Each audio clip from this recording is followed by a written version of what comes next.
Next up we have Maggie Mellon. And Maggie's an independent social worker, campaigner and writer.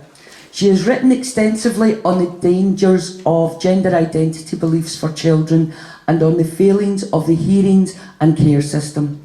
Maggie recently wrote an excellent article for the Times newspaper and rightly stated we should tell children that it is not true that boys can be girls or men can be women or vice versa. So please welcome Maggie.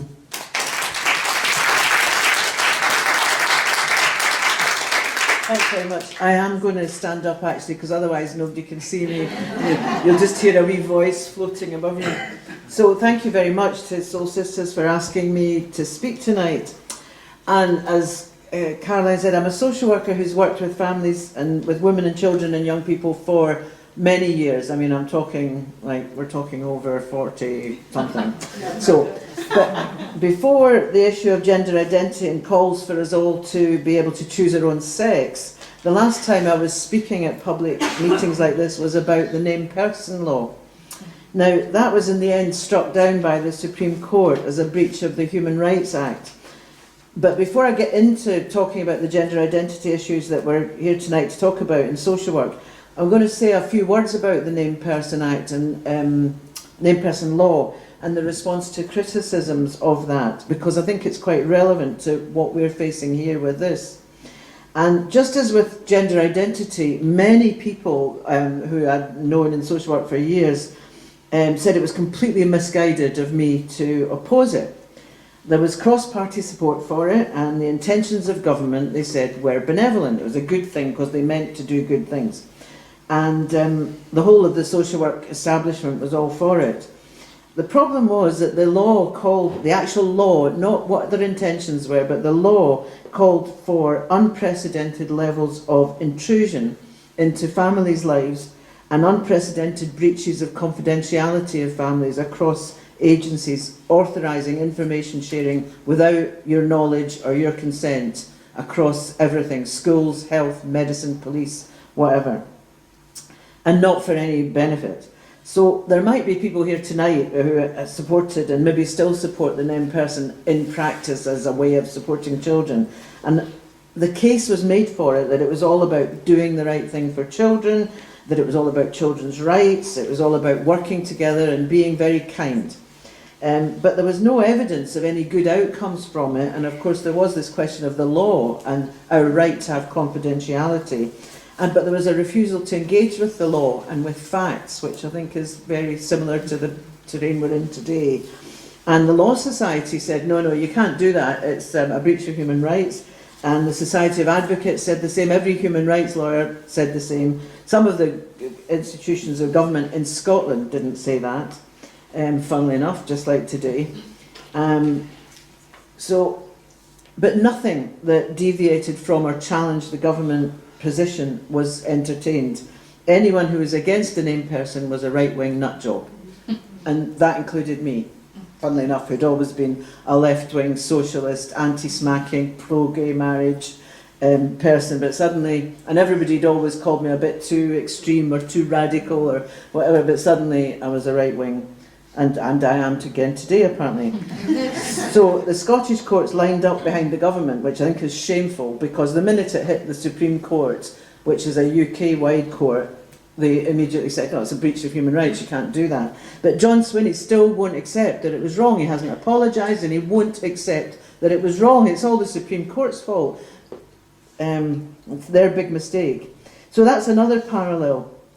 And here is another parallel, many of those in favour of the named person were charities and organisations which claim to be kind of right on side with children and children's rights and children's best interests. So Children in Scotland, Bernardo's, Aberlour, Children First, the NSPCC, all funded by government and all vocally in support of this policy, which was found not to be legal by the Supreme Court. So where are their credentials for understanding and defending children's rights or families' rights?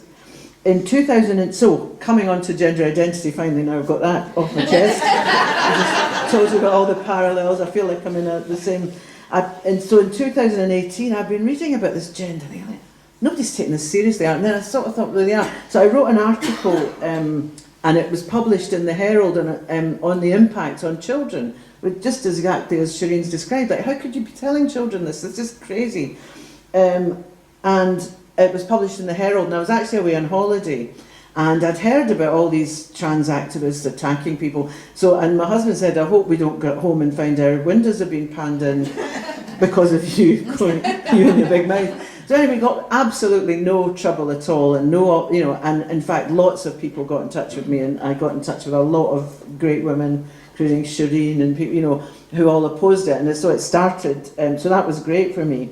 But after that, I kind of went down the rabbit hole, just more and more to see what was actually going on.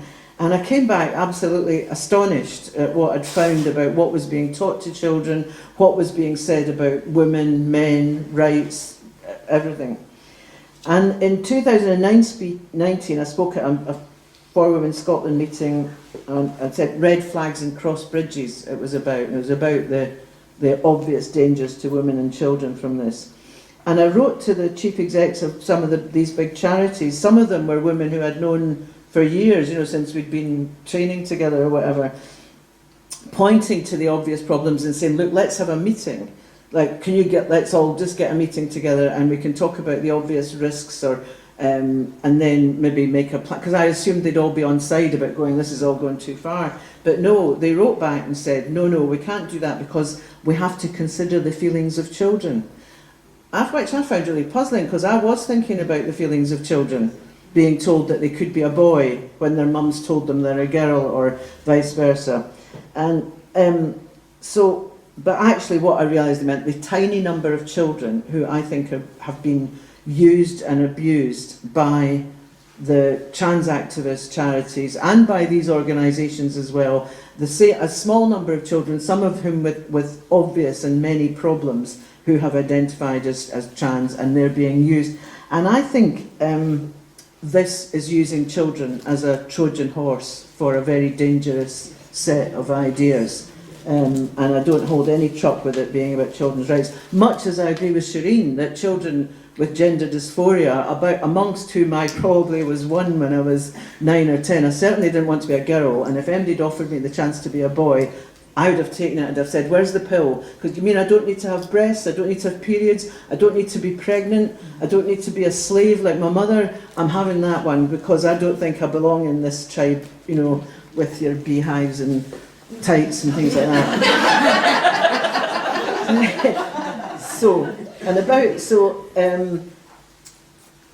It emerged about that time that government funding for any charity, or including Women's Aid and Rape Crisis, but also Bernardo's and these other charities, had been made dependent on that organisation explicitly accepting gender identity and being what they called inclusive in their constitution, or when they put in for money. So money obviously had talked, and it had made some people absolutely betray what I think of as fundamental professional human beliefs and ethics.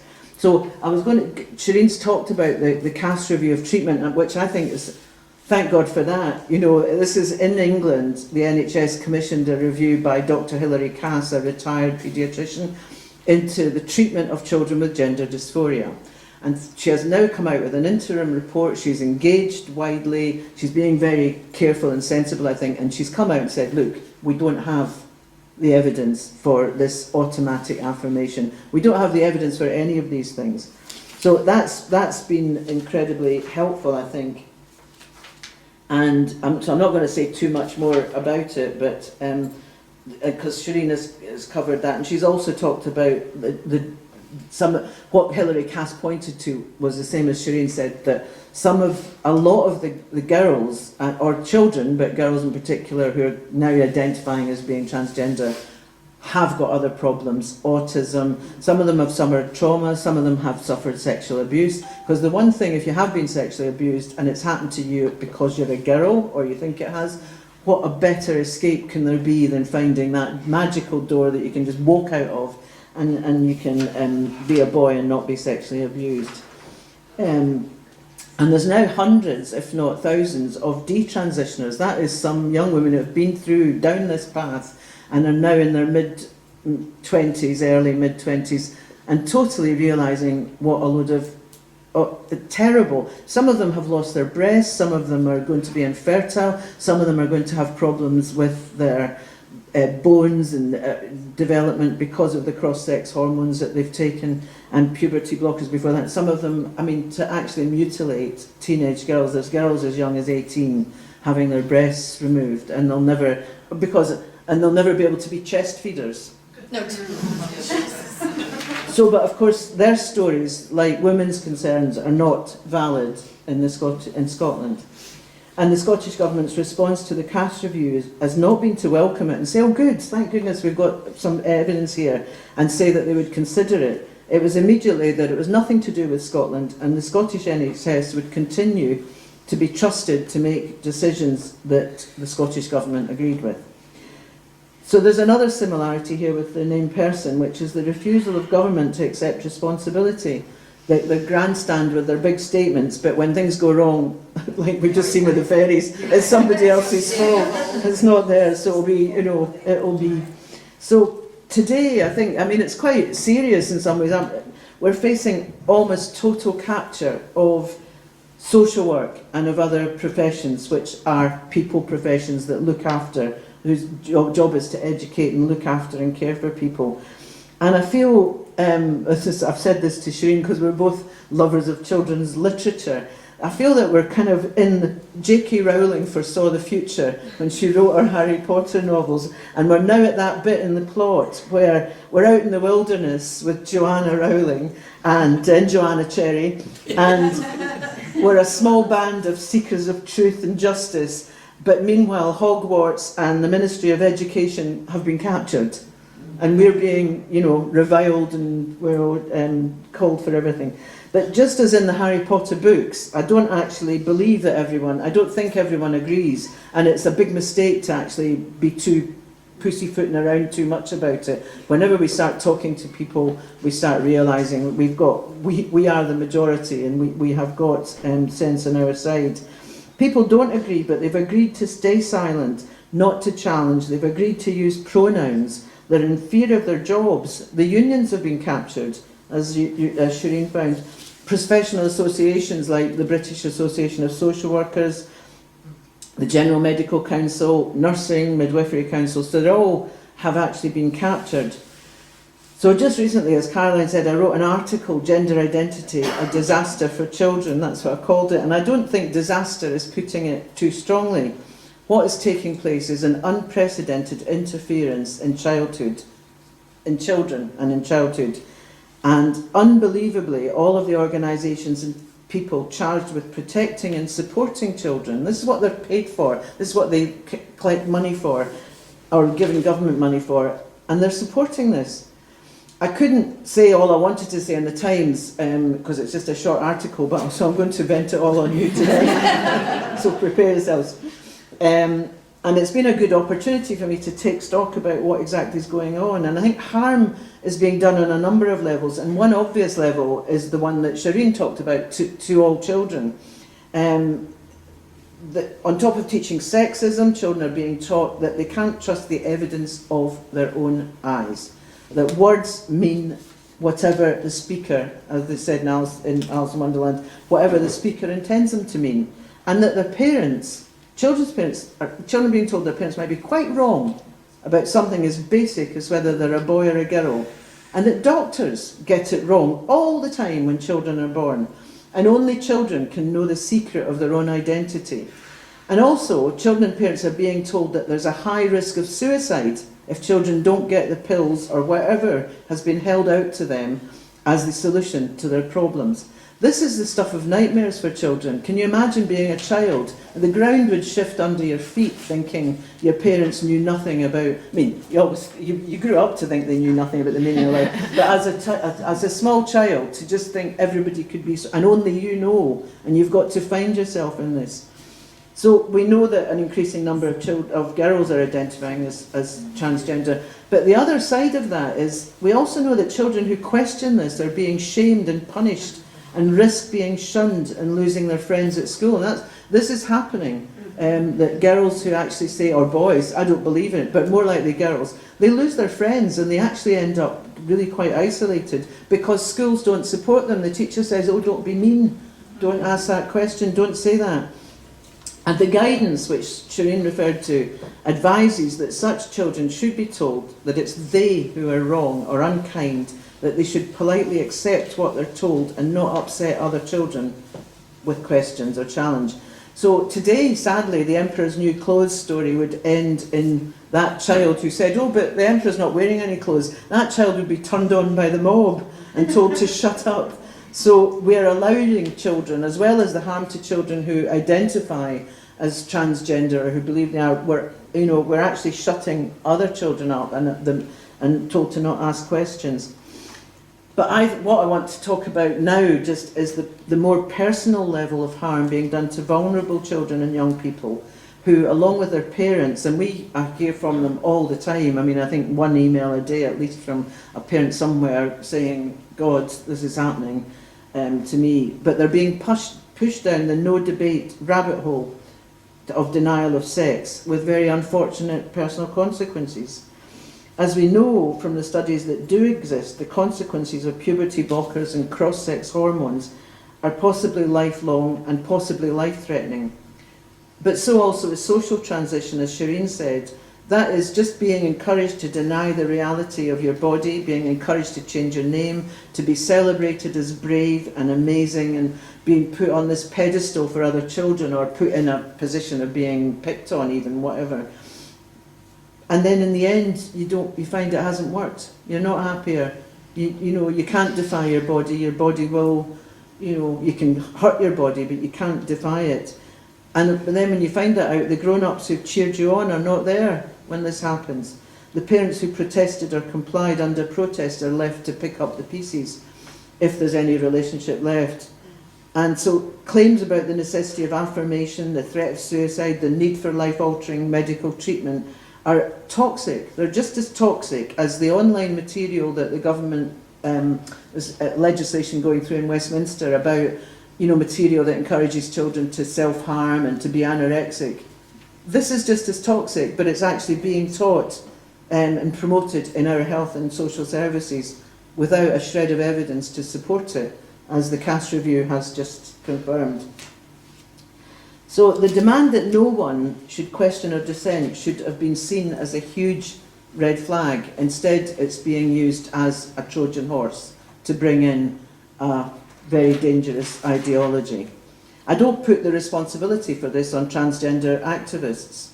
That some of them are very young, some of them, they can believe what they like and they can demand what they like, and they've got a perfect right to believe what they like and demand what they like and set out their platform for government. They can stand for election if they want. My criticisms are not about the lobbyists, but what makes me angry on behalf of children and parents is the wholesale support given by the powers that be in Scotland up to the highest level to this. Holyrood, St Andrew's House, education, health, social work, leaders of children's charities. So I want to just tell you a little bit now about what's happening in social work. Firstly, staff are faced with threats of investigation by their regulatory bodies and by disciplinary action and even termination of contract for questioning and speaking out against this ideology. In England, a social worker is one of our group of gender critical and questioning social workers is taking her employer in Social Work England to court, to an employment tribunal, because they sanctioned her for tweeting and liking tweets that were about children, tweets by the Women's Place UK, by Transgender Trend, by perfectly legitimate organisations who express concerns, people that have produced this kind of material. She was just liking that and bringing it to people's attention, and she got sanctioned, and her employer started proceedings to sack her. So she's taking both of them to an industrial tribunal with a crowdfunding support. Her name's Rachel Mead. Watch out for the tribunal. So, and most of us who have quite politely asked about evidence have found that this is a breach of the new First Commandment, that there should be no debate. We find ourselves subject to complaints of transphobia for voicing perfectly reasonable concerns about drugs, surgery, chest binding. And what we find is that these complaints are investigated at great length over many months. and in great detail, which really ties you up. It frightens people. It stops you getting on with your ordinary life. It makes you worried. It makes you afraid to talk to other people, in case, your colleagues, in case they don't agree with you and they won't support you. And so the prolonged process of investigation is a punishment in itself, even if you're exonerated. And it's also a lesson to the rest of the workforce. Now, first do no harm is a basic professional ethic, but social workers are being told that it's transphobic to ask for evidence of benefit or point to risk of harm. I'm part of an alliance, as I said, of concerned social workers and social work educators. We're called the Evidence-Based Social Work Alliance. But only those like me who are independent and have pensions, because I'm that age, and other financial security can be public about it. Most of them can't actually go and be public because some of them have been subject to disciplinary proceedings before. They've been exonerated, but they don't want to go through that again because you lose contracts and you lose your job, and you don't, you have to tell, if you're going to apply for another job, you have to say you're under investigation. So they've got children, they've got mortgages. So I feel a duty to speak out because I can. But on the other hand, they're aware they've got a professional duty to protect children. That's what they're about. That's what their job is. So investigating alleged child protection concerns has actually been too much, in my view, a long-term main occupation of social workers in children and family teams, not supporting families, but kind of going and investigating whether they might, all sorts of... there's been a huge net widening exercise, in my view, and most investigations result in no further action, but they do leave a trail of hurt and harm in their wake. The investigation is the punishment, and I think those of us who are now being investigated for transphobia get to experience that horror and stress and humiliation and stigma, at first hand. I must say, I've had a complaint made to me in my professional association, and I so didn't care because, like I say, I am financially, well, I'm not, I'm okay, so I'm financially independent, so I just totally fought back with absolutely everything at my disposal, and they just wrote back and said, oh, all right. But we now say that to people, don't apologise, do not give them an inch, do not say, I wish I'd phrased it differently, or unless you do wish you'd phrased it differently, obviously. If you've said something really, but I'm very careful not to say anything really, rude or sacky or salty, as they say online, but don't give them an inch, because they will actually, that's what happened with Rachel. She just said she didn't know enough about it, and maybe she would learn more about it. Don't do that. So I'm wondering about time. How am I?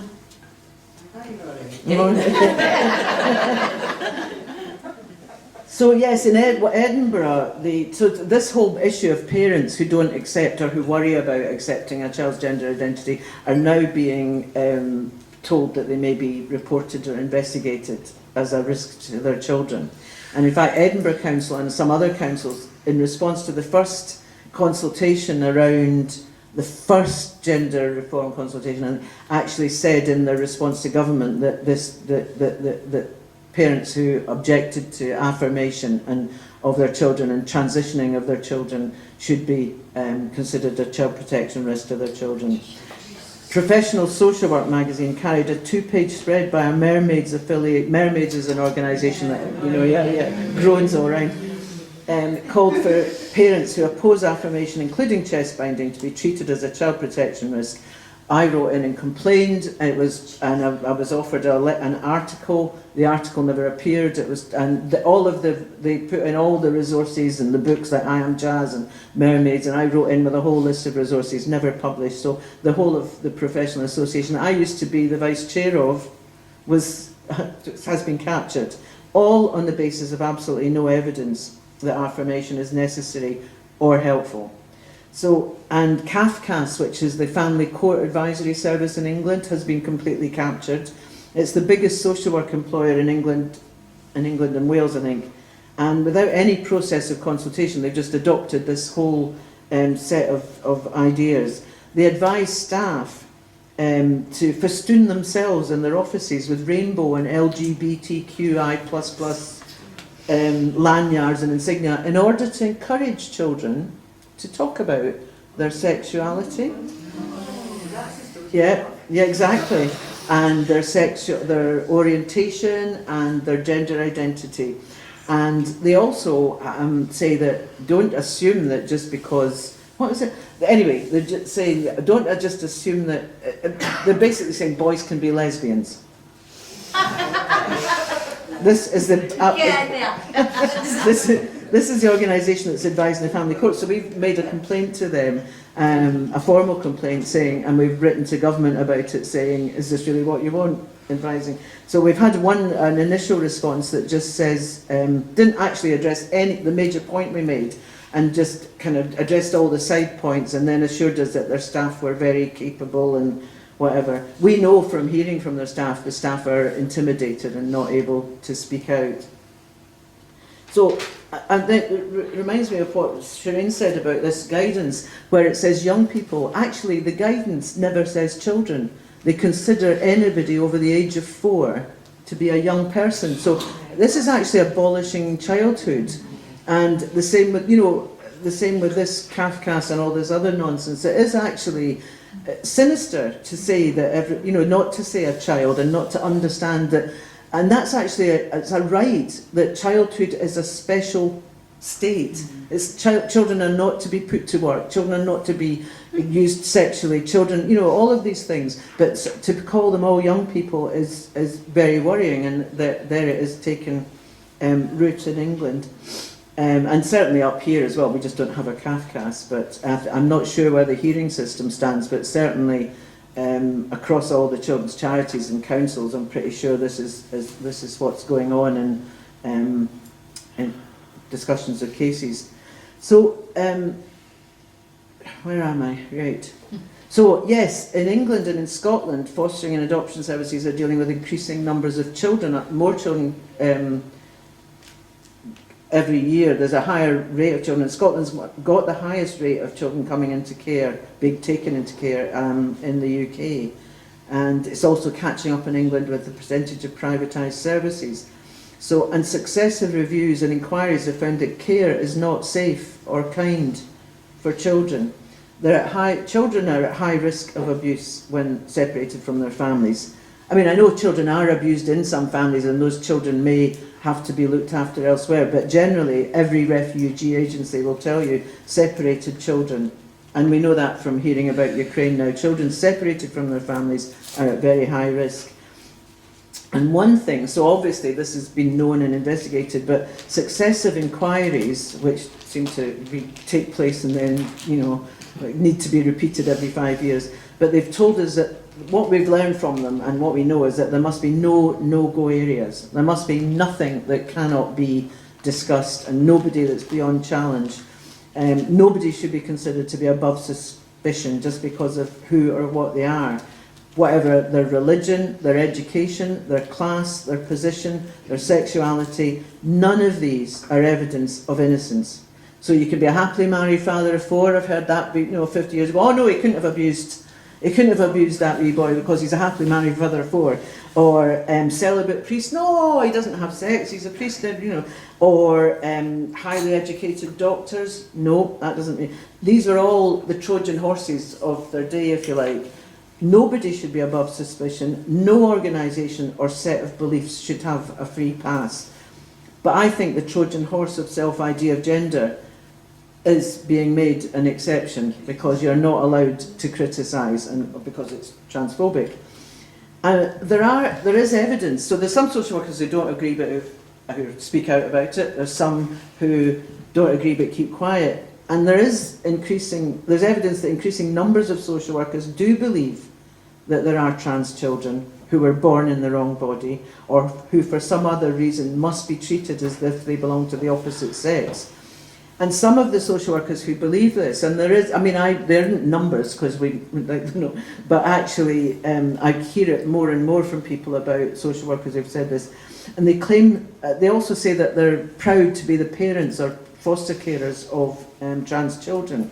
And they use the terminology of the trans activist movement, trans ideology, sort of uncritically. They confidently talk about trans kids, about affirmation of blockers, packers, chest binding, chest surgery, medical pathways, as if it's some sort of forensic and proven reality. And they say they instead of he or she, and they may even say that they themselves are non-binary, even though they're married to all intents and purposes look just like anybody else, but it's more exotic to be non-binary. They rest their practice on the claim that this is all about children's rights and children's safety.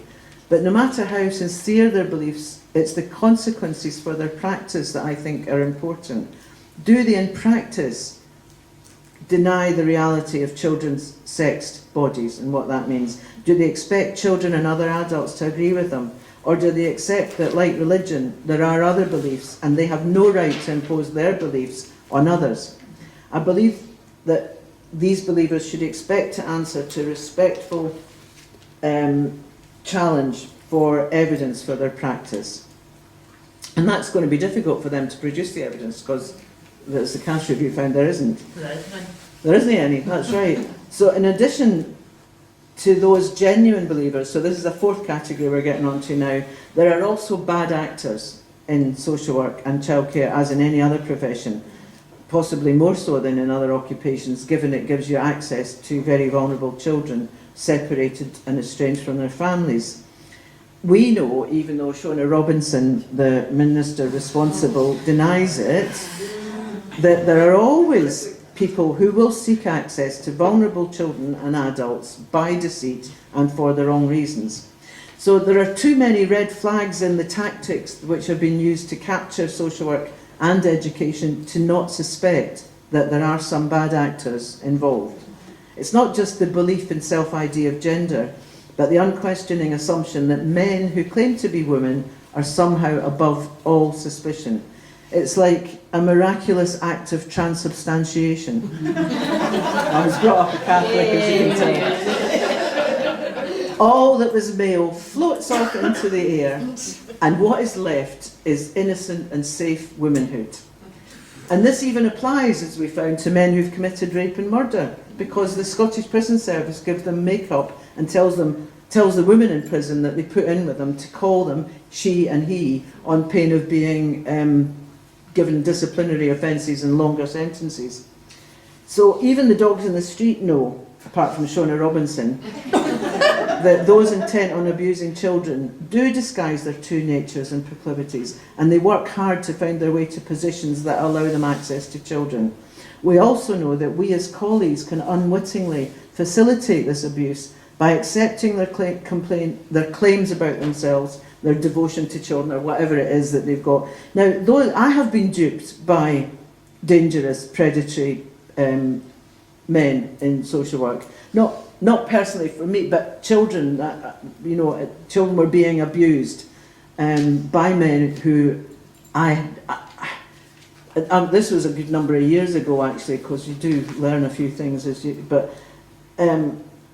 I've beat myself up endlessly for ignoring the little warning signs, and you think afterwards, oh my God, that was a flashing red light. How did I possibly miss that? That time he said this, that time he did that, the time he wasn't at this thing, or the time he disappeared, or the time, this kid said that. You beat yourself up for it, but I'm now left astonished at how the enormous Trojan horse of self-ID has actually been ridden into town with an escort of police cars covered in rainbow stickers warning citizens that they'll get arrested if they say anything bad about big wooden horses.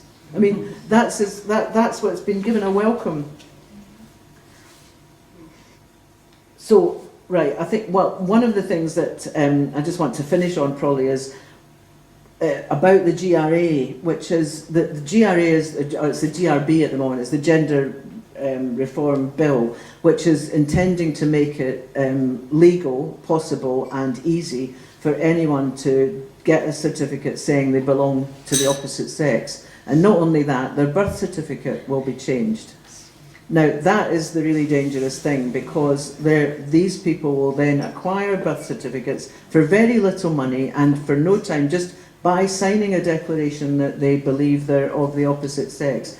They'll be able to have a birth certificate that says that.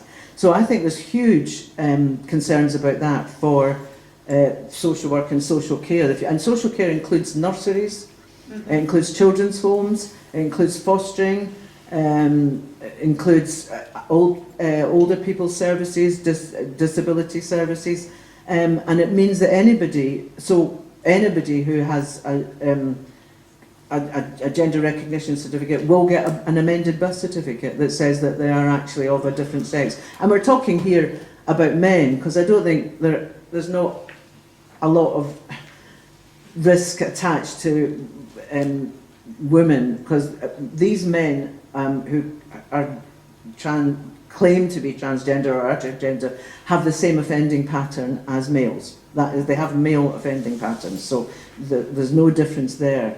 So what we're going to say to the SSC is this, which regulates the workforce, because they'll be the ones that will be in the firing line when they're going to have to regulate and register people with wrong birth certificates as female and to enter into the workforce. So what I think, in terms of what needs to be done about that, is that in relation to the gender recognition bill, MPs, MSPs of every party should be asked to.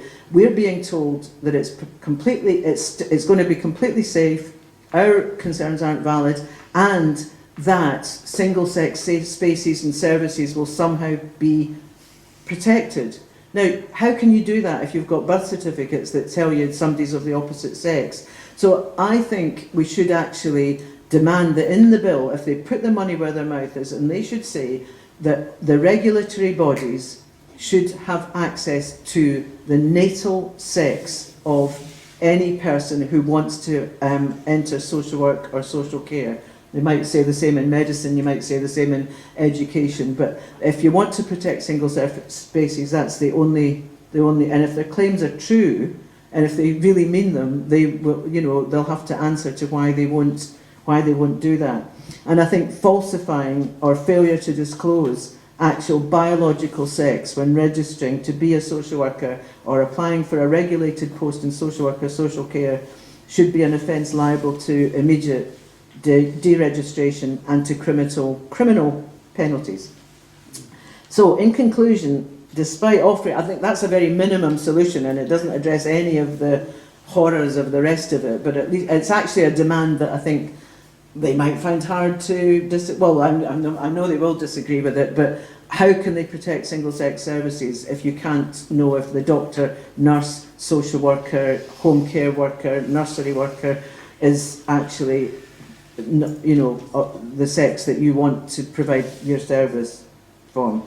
But the big question does remain unanswered, which is why have these ideas been accepted and even welcomed by people in power and in leadership positions in children's and social work services in Scotland? And I don't know. I have a feeling only they can answer that, and I have a feeling that some of them, many of them, might be quietly wondering how they can cross back over the bridge, as more and more comes out about this. But the worry is that some of them have been so vehement and exposed on it that they might feel like Macbeth, they've stepped so far in blood that they must go on and, to the bitter end rather than try to cross back.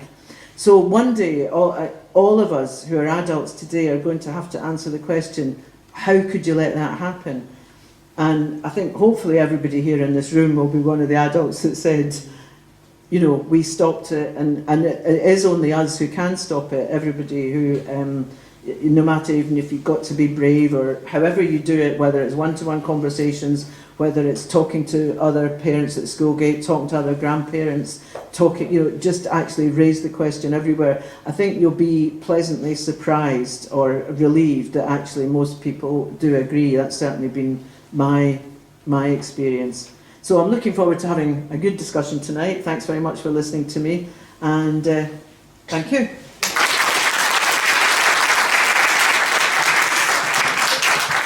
Thanks very much, Maggie.